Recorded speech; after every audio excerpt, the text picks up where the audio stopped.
Hello and welcome to another exciting tutorial. Today we're going to be making a warp gate. Let's get started. Okay, so first thing I'm going to do is delete everything because that's what we do in Blender. I'm going to go Shift A, Mesh, and I'm going to go with a cylinder. I want to, circle shape. So we're going to do a cylinder.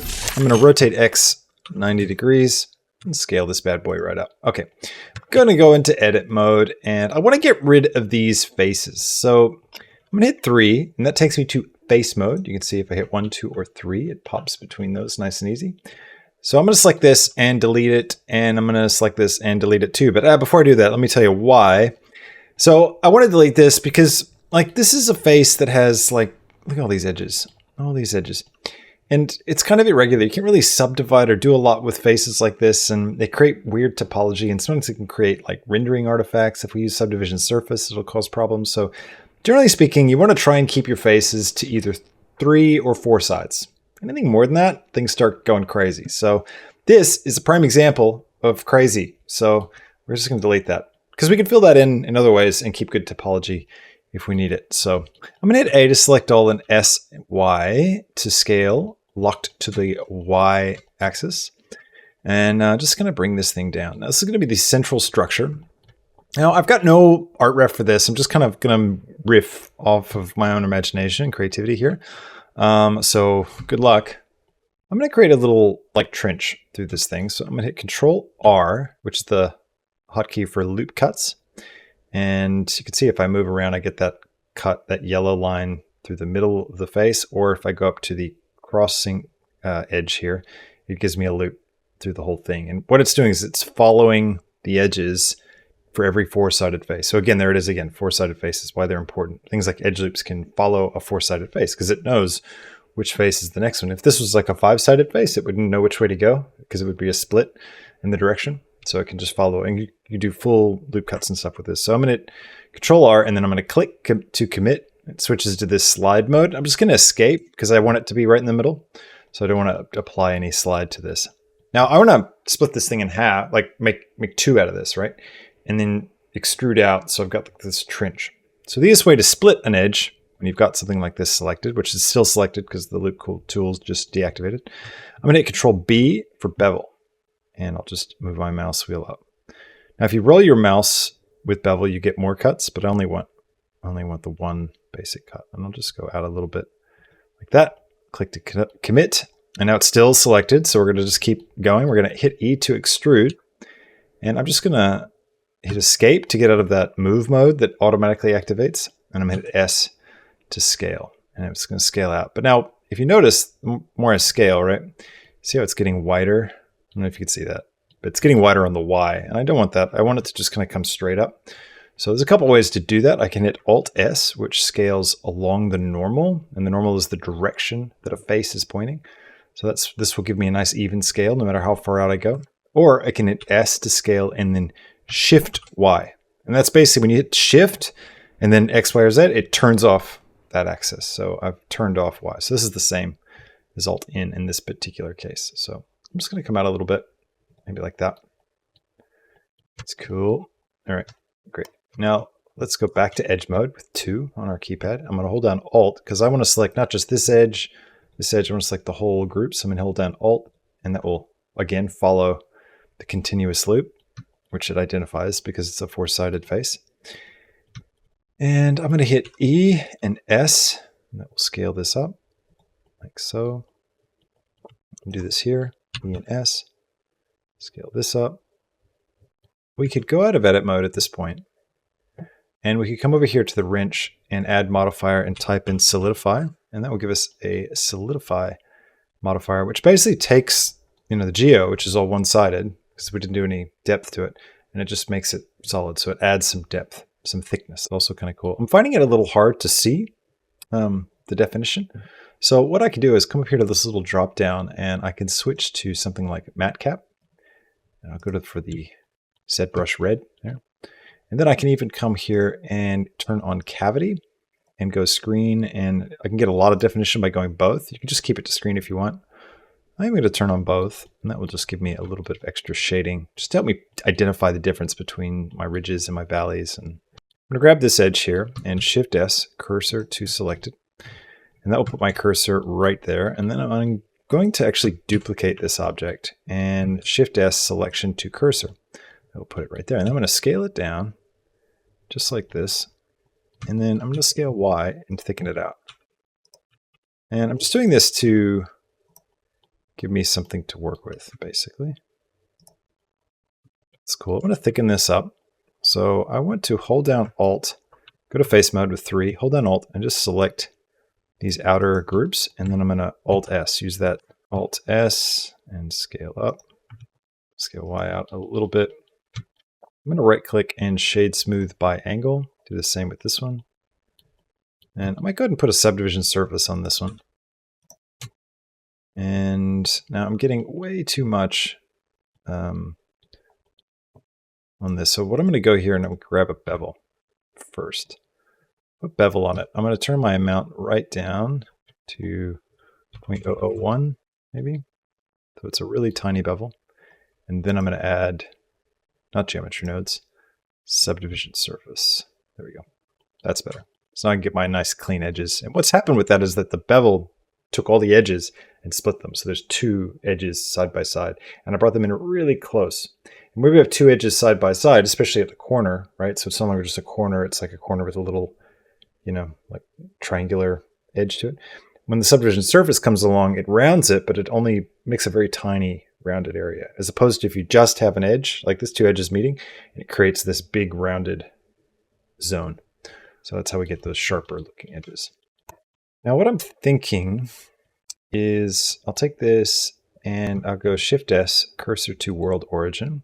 Okay, in edit mode, I'm going to Shift D to duplicate. And with the pivot point set to 3D cursor, which is here in the center, I can rotate. You can see it'll slide right along the outside. So I can go 90, put one up there, Shift D, rotate Y 90. There we go. Shift D, rotate Y 90. There we go. Let's go ahead and start getting some environment. And then we can start to shade this, and then we can kind of work on adding detail, adding materials, moving through it. I'm going to go Shift A, camera, hit 0 my number keypad to look through my camera, and then I'm going to click on the lock icon, and I'll just zoom out, get the view that I want. Let's go back to median point. I'm going to unlock my camera to view, and then we're going to zoom in a bit just to make the view bigger in this window.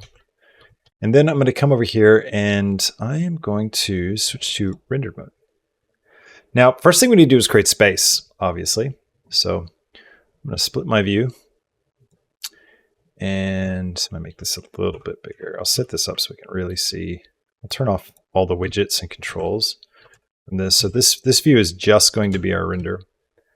And I'm going to go to shader editor and I'll just come over here. We're going to switch first up to the world shader. Now in the world shader, we want to change this background. Right now it's gray. You can see it's, you know, we could make it red. It's going to make everything red. Oh yeah, we also want to change our camera passport too. So I'm going to come to the camera tab. So select the camera, come to the camera tab. We're going to go to viewport display and we're going to turn up the passport to, I'm going to go all the way up to 0.999. That will darken the outside of the frame to help me focus on what I'm looking at. And the reason why I don't go to 1 is, I don't know if it's been fixed, but there's this old bug where if you have it set to 1 and then you use the real-time compositor, it messes it up. So I'm going to go Shift A over here in my world shader. And I'm going to create a noise texture. And then I'm going to create a color ramp. Now what we're going to do with this is I'll plug the factor into the factor and then the color into the color. Now this is going to create this noise pattern. You can see we can change the scale and stuff and move it around and whatnot. And we're going to use this noise pattern to create stars. Okay, so let's take the scale way up. I'm going to go all the way up to 600. So now it's really fine, detailed noise. Now we have a color ramp. And what this allows us to do is to change the black and white point, basically. So where are we going to cut off this noise? Right now we got a lot of white. But if I drag up the black, we're going to start getting more and more black. So all the values that are lower than this on the scale go black. And so you can see it starts to turn everything off. And we get something that looks like space. We can also bring this top one down a bit. This will brighten a few of those top level ones. Nice. So you can get the right level. YouTube's going to cut a lot of that out, but You can also turn the brightness up on these guys. 10 is probably a bit much, but something over 1 is probably a good idea. That will give a little bit of glow. I might go with 3. Now I'm going to come over here to my render tab, and I'm going to turn on some features of Eevee. I'm going to turn on ambient occlusion, bloom, and screen space reflections. Ambient occlusion basically looks at geometry that's close to each other, and it'll do a little darkened shading in between sort of where they meet. Helps make things look nice. It's still a little trick that, you know, render engines that aren't ray traced can do to help add realism. Bloom is going to give a little bit of glow whenever we have any values that are over 1. So our background is set to 3 on the strength. So everything on this part of the color ramp is going to have a tiny bit of bloom on it, a little bit of halo light. And then screen space reflections, which is a fake for reflections in a real-time render engine like Eevee, works really well for creating reflections. All right, great. Now, one thing that I do like to do in space, where no one can hear you scream, is to come over here to the volume input of the world output, and we're going to grab a volume scatter. Now, this is one of my favorite little tricks. What you can do is add a little bit of volume to your scene. Now, this works really well in Eevee, but not so well in Cycles. In Cycles, you're going to have to use a lot of cycles to render it properly. But Eevee, it's really clean, and it's a nice little trick. Now, everything disappeared, but that's okay. Turn the density down to like 0.01, and the anisotropy, we're going to drag it up or down, depending on the look we want, but we might just start with it up. We'll go to 0.99. And then what we can do is go Shift-A, Light, Sunlight, or create a sunlight. And we can just position this somewhere in our scene.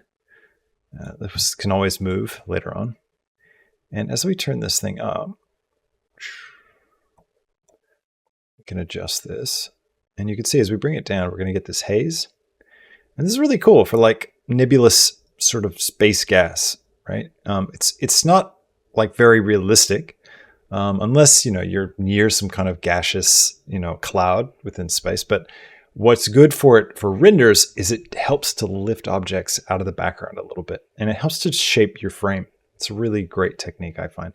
This also looks good if you give a bit of color to it. So if we go like for a blue or something, can be quite good. Same with like an orange or a pink. Okay, I might add one more sun lamp to this, and I'm going to bring this one around to the other side and just light this thing in a way that's going to help us see it, just to kind of fill it out a little bit. I can also take the volume to 0 on this, and that means that it's not going to show up in this volume scatter. That gives me a bit more freedom to place it. I could also turn on contact shadows, which will give me just a little bit better shadowing on both of these. Now, let's get something going for the actual like portal, like a warp field of some kind. Now, we're going to need this to be like a really cool looking shader. So I'm going to go back to my 3D viewport, and I'll select my object, and I'm going to go Shift-A. We're going to create a circle. And I'm going to rotate. I'll go into edit mode, go to vertex mode, rotate X 90. So we'll straighten it out. We're going to scale it up so it fits just inside our portal. Then I'm going to hit F, and that will fill the mesh. Okay. Now we have one giant polygon with a bunch of different edges and vertexes. Now we're going to use this to create a cool shader. So I'm going to come over here to my shader editor and switch from world to object. And then I'm going to click new to create a new shader. And this should be properly assigned. Yep, there it is. Start with a bit of a blue color. And let's think about what we want this thing to do. I'm thinking we need to have some refraction. So we need to see it refracting the space. We're also going to need some glow. And I feel like it'd be cool if the edges of this thing had a bit of glow. So let's start with that. Let's create the edges. So what I want to do is create basically like a white ring around the outside of this object. So we can do that with a node called the Gradient Texture node. And there's lots of different options. I'll just plug this into a color ramp to give me a little bit of contrast control. I'll plug the color or the factor, doesn't really matter, into the factor. And I'll take this and let's just plug it directly into the base color. Or actually even better, we can bypass the shader entirely when we're building stuff just to see the pure white and black values. And what this does is by plugging it straight into the surface, it doesn't calculate any kind of like shading, shadows, nothing. It's just purely like, what are the values coming from this? And that can be really great for just seeing what you want to see. So when it's linear, you can see what's happening is it's creating this gradient across our surface. If I pop out of the camera, just make sure we're not locked to the view, you can see it quite easily what's happening here. This gradient texture is creating a gradient. So let's drop this down, and we're going to switch this to spherical. Now spherical will create a sphere, but you can see it's tucked down in the corner. So we want to move it up so that it's centered. So let's grab two nodes, the texture coordinate node, and we also want to grab the mapping node. Now we grab these two because we want to use the mapping node, because this one lets us move the vectors. So this input here is the vector input. This is the three numbers that represent the X, Y, and Z position in 3D space of where this texture lives. And I said 3 dimensions. Usually think of textures as just 2-dimensional, but this is a spherical texture. So this gradient texture is actually 3-dimensional. So it's a 3-dimensional sphere in the same space as our objects, and we're going to move this thing around just like we would the objects in our scene. And wherever this sphere intersects this circle object that we have, it will show up as white. Does that make sense? So we could take this vector and we plug it in here. So now we can move the vector that places it. But there's a problem because we need an input vector for the mapping node to work. It needs to know what it is we're moving around. Now by default, this gradient texture is receiving some information. It doesn't show up. We don't see any connection points, but there's a default input. And that is always going to be the generated texture coordinate. These are the texture coordinates for our object. There's a bunch of different ones. The generated is like a generated procedural one that Blender does automatically for objects that aren't set up with like a UV or something. So this is what's happening under the hood. And we want to recreate that so that we can interrupt that flow with this. So you plug the generated into the vector into the vector. Now we can easily move this thing around. Now we can try and get this just right, but I happen to know that there's some exact numbers that we can use to do it. The generated will create a texture coordinate based on the object's surface, sort of like a 0 to 1 space, where 0, 0 is going to be down in the bottom right corner. Whereas the object coordinate, which is another one of the different types of coordinates, sets the 0, 0 point as the dead center of the object itself. So this automatically will center it if we use the object coordinate. And it doesn't matter. You can use whichever one you want, whenever you want, just about getting the result that you're after. So that is the result we're after. Now it's a bit too small. We could bring it forward in 3D space. So I'll just double check which direction we're facing. Yeah, so Y. So you see if I hold down Shift and move Y, see how it kind of gets bigger and smaller? So picture that as a sphere that's moving through this disk, this circle object that we have. And wherever it intersects, we see white. So it's still pretty small. So we need the sphere to be bigger. We can change the scale here. What I did was I clicked and dragged down. And now that lets me to adjust all these at once. Now I'm going to hold down Shift, and that slows down my adjustments.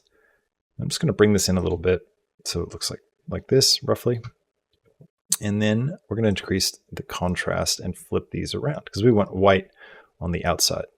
Okay, there we go, cool. So now we've got this cool ring that's a glowing ring. Well, we'll use it as a glowing ring along the surface. So next step is to create, let's create a noise texture. And we're going to add this noise into this. And one way to do that is to distort the shape of this gradient texture. And we can distort the shape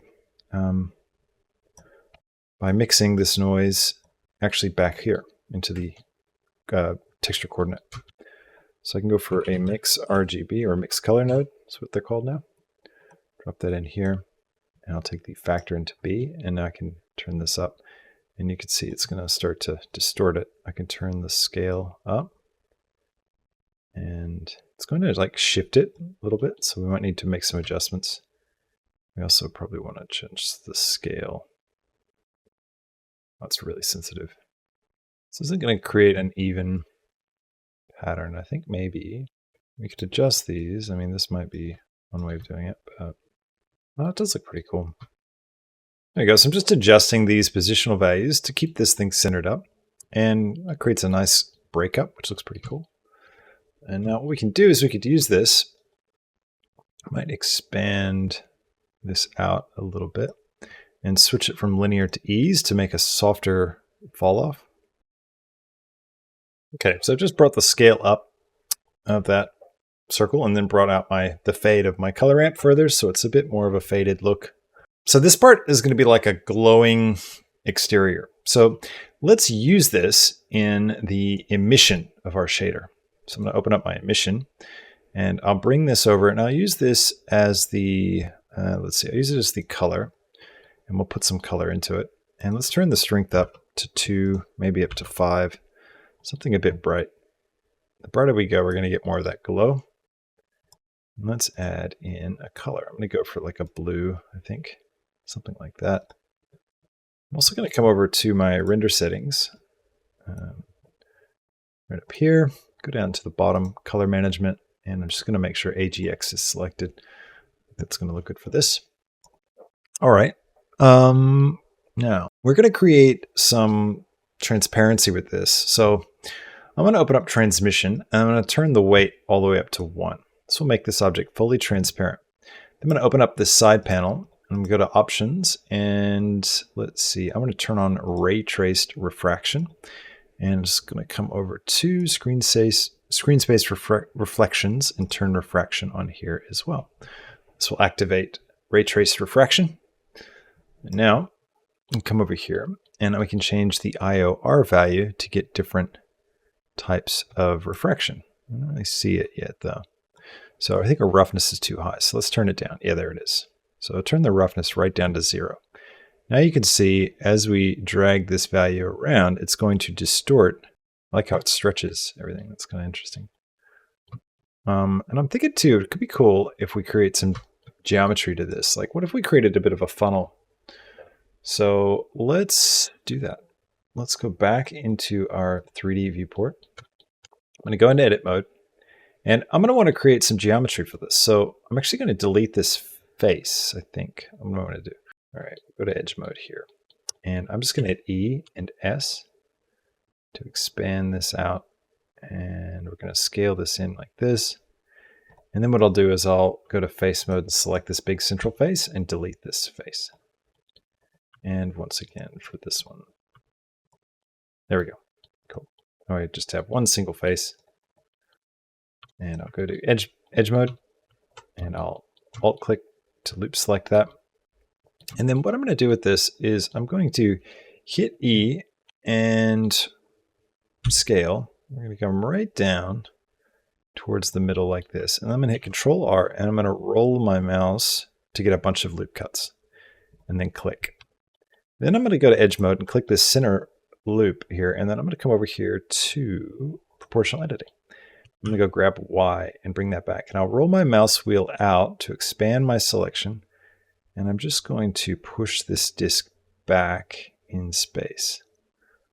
So like this, I think. Now that we've got this distortion effect happening, let's jump back into our camera so we can really see it. And now let's click our gate. Let's go back to the shader editor. And let's see, what would be interesting if the stars here glowed more. So wherever we have the refraction, we get a stronger glow. What I'm thinking, let's see if this works. We could take all these properties and we could go shader to RGB, right? This will turn this shader straight up into color, which looks the same, but now I could use another principled BSDF. And I could plug all this stuff into the emission color. It should still look the same, but now I can turn it up. That's kind of cool. That's very cool, actually. Yeah, and it's still going to work as we expect it. Create some contrast in these colors.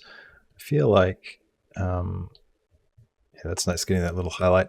Let's take this other sun lamp, the big one that we've got, and let's give it a bit of an orange color, and that will help, I think, kind of contrast this blue that we're working with. We need like a ship silhouette or something going into the thing. Let's do that. I'm going to shift right click. Actually, I'll shift right click right here in the center again. And I'm going to create just a mesh cube. Scale it down and grab Y. And just find a spot for this guy. Just scale Y like that. Now the spaceship needs a little bit of love, I'll admit.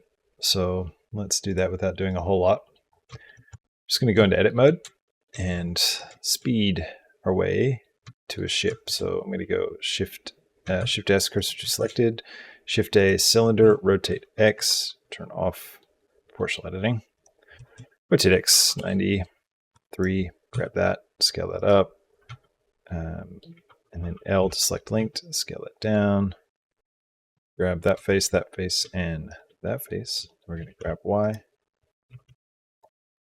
scale these guys down, and then we can select these 3 faces, and we're going to I to inset, and then EY, turn proportional editing off again, go, and then with those boys we can click new, click plus, click new, and we're going to assign and turn this into an emission shader.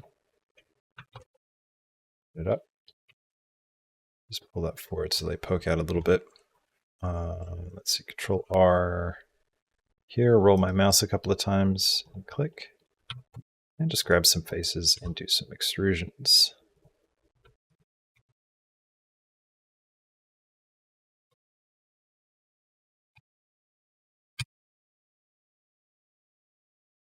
Key with this is to just keep a strong profile. So we're just looking at the how does this thing appear in this dark sort of silhouetted mode, and this will be the main way we shape this. Don't want to get too much detail. I think that's probably cooler there. All right. Let's do a little bit of bridge lights. I think that could be interesting. If we come up to our main material, I'm going to switch to, now I wonder if we take this and Shift D and Y and move it out. What's this going to do for us?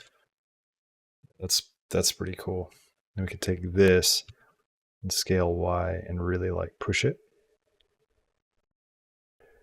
All right, now this tutorial goes for a full hour if you get the uncut version, which you can find on YouTube if you join at the All Access Pass level and higher, or over on YouTube. You could join any tier on YouTube and get access to the uncut tutorial. So I can do deep dives, do a lot of extra stuff, explore, try techniques out. It's a really cool way of watching a lot of extra stuff. So if you want to get to this final image and see exactly how I did it, that's where you go. Now, if you also sign up to Patreon at the second tier and up, you get this project file if you join up this month. So each project file is available from every tutorial I do, but on a monthly basis. So they roll through and become available for that month, and then they go away. So if you see one you like, make sure you join within the month that you see it so you can get access to that.